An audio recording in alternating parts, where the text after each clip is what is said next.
నూతన సర్పంచ్లు రాజకీయాలను పక్కన పెట్టి ప్రజాసేవే పరమావధిగా భావించాలని మంత్రి జూపల్లి కృష్ణారావు సూచించారు. నిర్మల్, ఖానాపూర్, ముధోల్ నియోజకవర్గాల నూతన సర్పంచ్ల ఆత్మీయ సమ్మేళనంలో జూపల్లి పాల్గొన్నారు.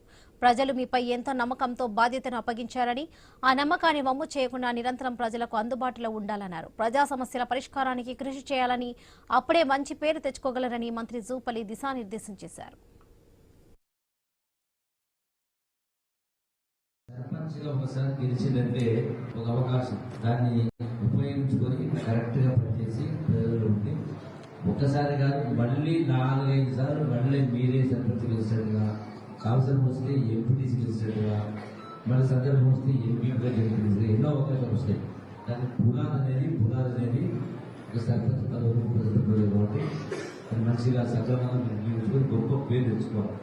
మీకు పేరు వచ్చిందంటే కాంగ్రెస్ పార్టీకి పేరు వచ్చింది. కాంగ్రెస్ పార్టీ పేరు వచ్చిందంటే ఎప్పుడు ఏ ఎన్నిక జరిగినా అది సర్పంచ్ అయినా, ఎంపీటీసీ అయినా, జెడ్పీటీసీ అయినా, ఎంపీపీ అయినా, ఎమ్మెల్యే అయినా, ఎంపీ అయినా, రాష్ట్రంలో ప్రభుత్వం ఏర్పడాలన్నా, ఢిల్లీలో రావాలన్నా,